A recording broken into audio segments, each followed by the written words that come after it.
Hi, friends. This is Emily from How to Handyma'am, and this is our first ever bonus episode. We were not planning on releasing bonus episodes or bonus content anytime soon, but the response to our first episode has honestly been overwhelming. The amount of people who have watched and responded and commented and shared and liked, and we just truly appreciate you all. So we wanted to share a little snippet from our first ever episode. So, our secret is that the episode we released first was actually like the fifth one we recorded. But we have spent the last few months trying to figure out what this podcast even looks like, and our first episodes we recorded are absolutely chaotic. But there is good nuggets in each of them. And here is a good nugget from the first ever time we got our microphone set up and talked. And this is a little snippet of our why we do what we do, and why we want to bring this educational thing to you. So, without further ado, here is a little snippet of our first ever episode. I think it's important to say, though, you just have to try things. Yeah. There's no, for most of the things we want to do, there is no like organized pathway to becoming good at it. It's not like, I am a woman who wants to become good at trim carpentry. I'm going to go to the women's trim carpentry class in the community. Or I want to learn watercolors. I mean, sometimes there are classes, but if you really want to do something, most times you just got to pick it up and start trying. Yeah. I think one important thread in all our stories is that we had people around us who were willing to weather the storms with us and willing to support our crazy ideas. And I think that's what we can be for you guys. We can be the ones to say, you know what, it might seem scary and you might mess it up the first time, but what's the worst thing that could happen? Yeah. Like if you do a bad backsplash, what's the worst thing that could happen? You have to redo it, which really does suck, not gonna lie about that. Mm-hmm. But, I mean, honestly, most of the things you do in your home that don't involve water, electrical, or HVAC, which is what our licenses do not cover, it's pretty reversible. And honestly, you learn a lot from making mistakes because you're like, ooh, that does not look right. So I'm curious. I know why I love this field, but Arly, why do you love this field? Well, I think one of the main reasons that I like it is I like working with my hands and figuring things out, like puzzle solving, and the more that I do this, the more I like solving other people's problems, like we work with a lot of women who are going through like terrible divorces or like who have lost their husband, or we work with a lot of single women for the most part, people that don't want men in their houses necessarily. And I like being able to help those people. Like, it's not like I can make it so their husband didn't treat them like crap, but I can help them fix their sink, or something like that.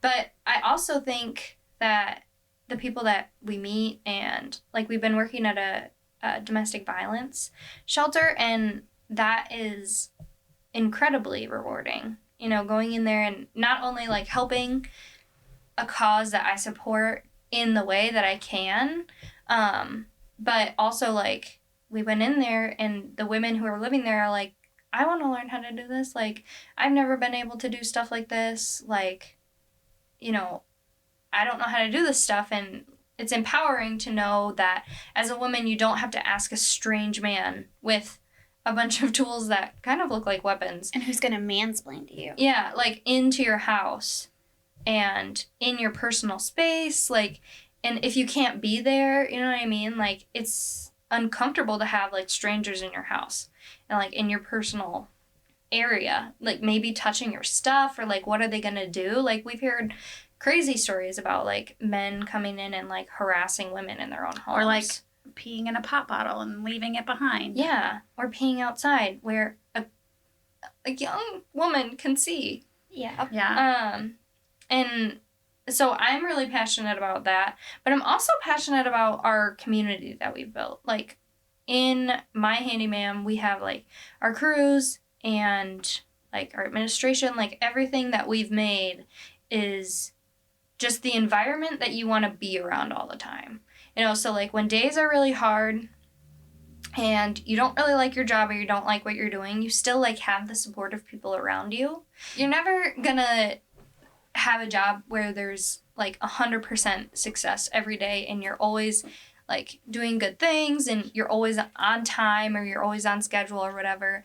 But to have it like a community of people that is like always there for you when you're having a bad day, or like are okay when, you know, everything just turns terrible, like all the bad things happen and you still have like a crew of people who are behind you, who are supporting you when you mess up and like you definitely did something wrong and it's your fault, and you still have the support of people around you.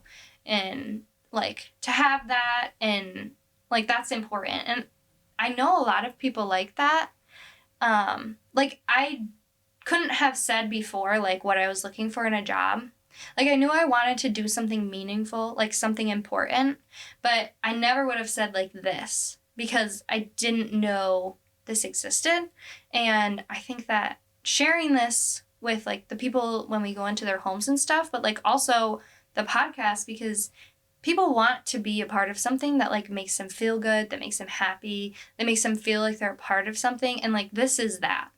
We have that energy where we want people to be a part of us. We don't want like just to show everybody that we're a clique and that we're great, but you have to be invited. Like everybody's invited. Yeah. Like you just have to be like nice and like willing to give other people grace and kindness and whatever.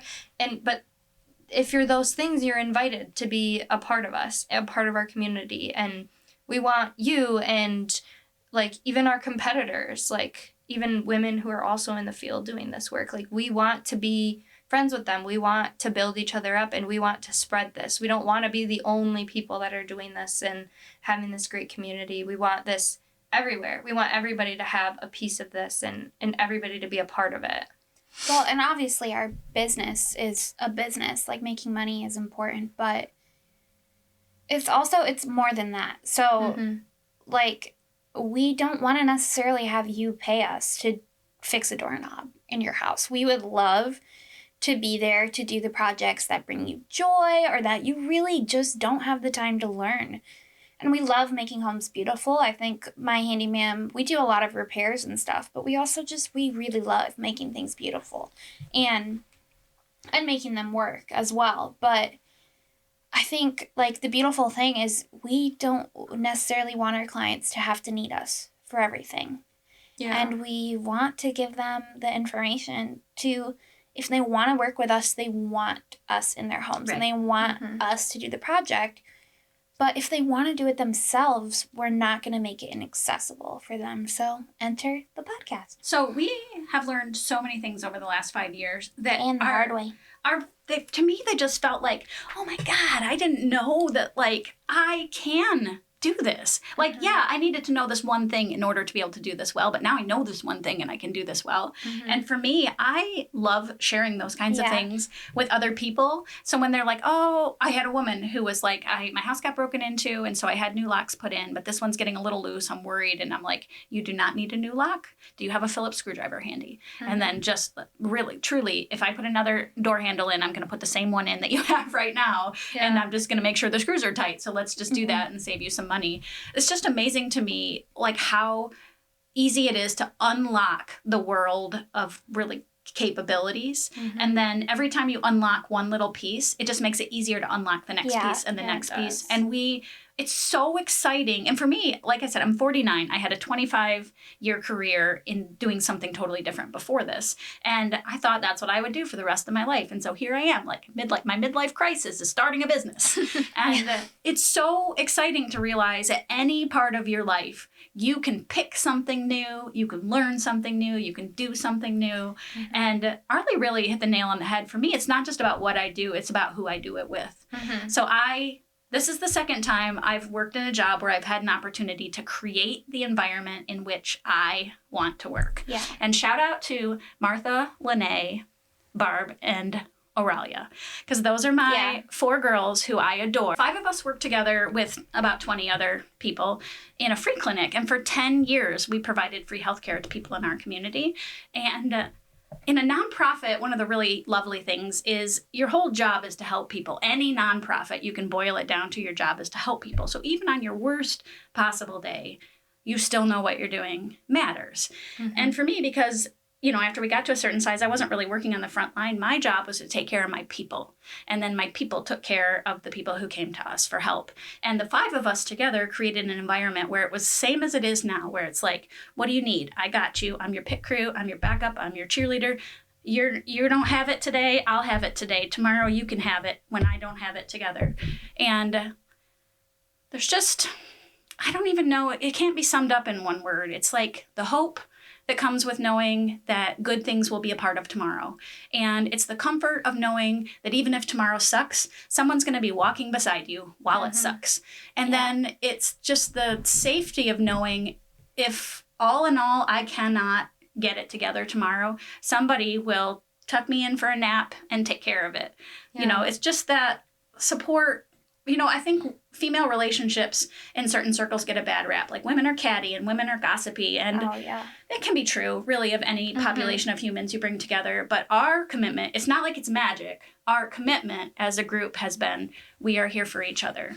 And we are here for each other. That's probably the best way to sum it up. And so we want to continue to strengthen that within our own crew. We want to demonstrate to the wider world that is not only possible, but it exists, and it can be done. It can be done in a free clinic. It can be done in a construction business. It can be done at a movie theater, a gas station. Yeah, it can be done in any space that you occupy with other humans. I think the beautiful thing, not to get too deep, but I feel like in the world nowadays, like, it's very individualized. Like, especially with our phones, which I'm no stranger to phone addiction, but, like, it can feel so individualized. Like, all your stuff you're getting, all your news is tailored to you. And we really lost the beauty of community. And, like, we even have community with our clients. Like, and to be honest, we're not the cheapest company. We're not going to be the same prices as a truck and a truck. Part of the reason for that is because Samantha and I made a commitment that we were going to prioritize paying people well and paying people a living wage, which it's a tenet of our company, and that's important. But that does not mean we can work for like $10 an hour. So, and we'll probably cut some of this out, but it's just like,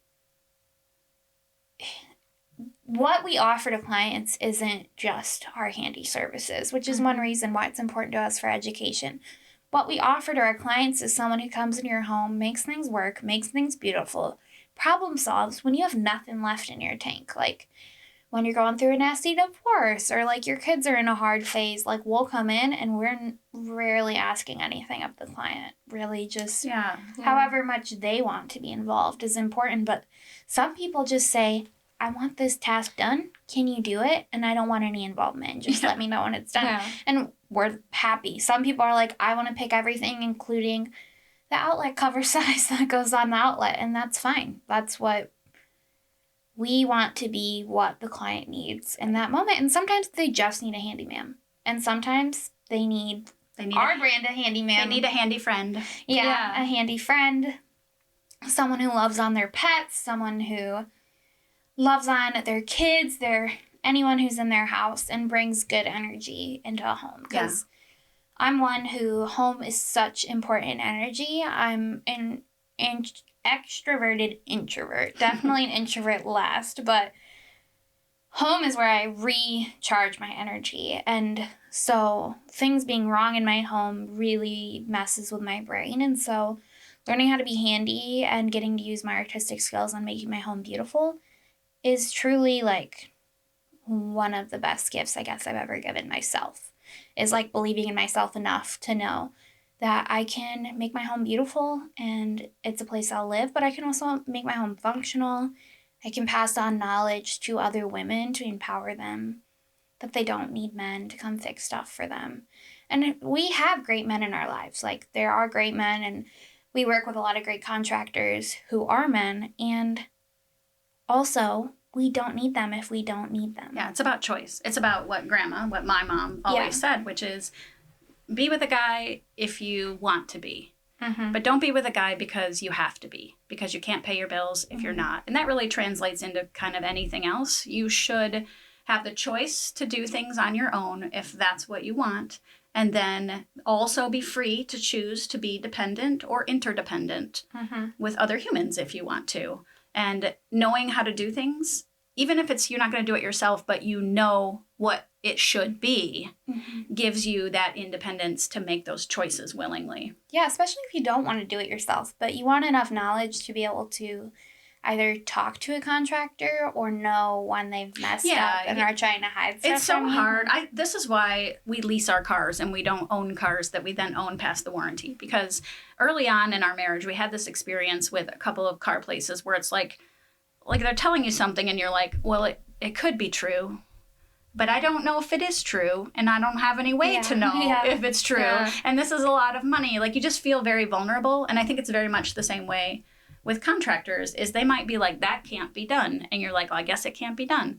But like, we had that experience where a customer will say that they said that couldn't be done. And we're like, it can be done. It might be expensive. It might be disruptive to your home. It might be a pain in the butt. It might be they didn't want to do it, which are all valid things, but it can be done. So I think part of it is just communicating with customers in a way that what matters to them matters to us. Yeah.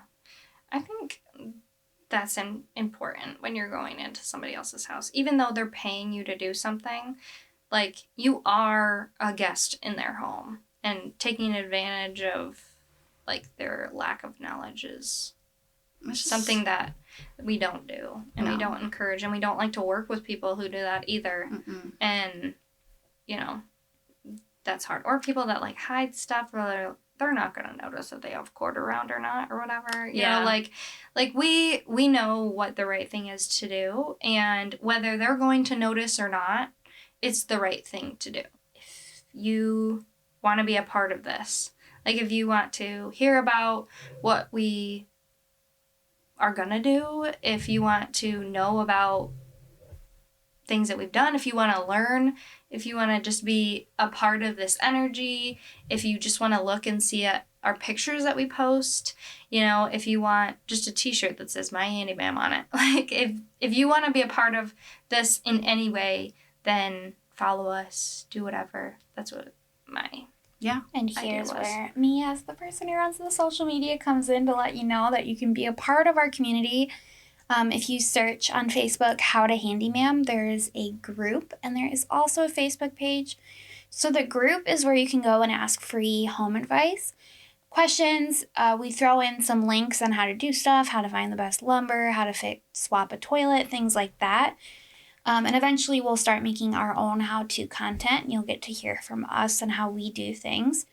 And then if you want to just follow us, you'll get updates on when we're releasing podcast episodes and just content, our crazy lives. Arly's bunny Satchmo and Samantha and I's dogs, Lemon and Winnie, will probably make some appearances. Definitely. And if you want to see how our business is and what our business side is, at My Handyma'am is where you can find us. That's our business page. So How to Handyma'am is focused on the education and making you a handyman. And My Handyma'am is when we're other people's handymams. Yes. So we hope through the podcast that we can provide educational opportunities within the podcast itself, but also that it will open up the door for us to be able to create additional educational opportunities for women. That's really the push of the podcast. So if you dig that and you want to support that and you want to help us grow our little baby podcast, then please like, follow, and subscribe, and leave a review. And the links will be in the description of the podcast episode. We're learning everything, probably the hard way, like we do everything, but we the hardest possible way. Figure it out. All right. And we love you. Bye. Bye. What's that? Yeah, I was going to say, Arly. Mwah, mwah, mwah.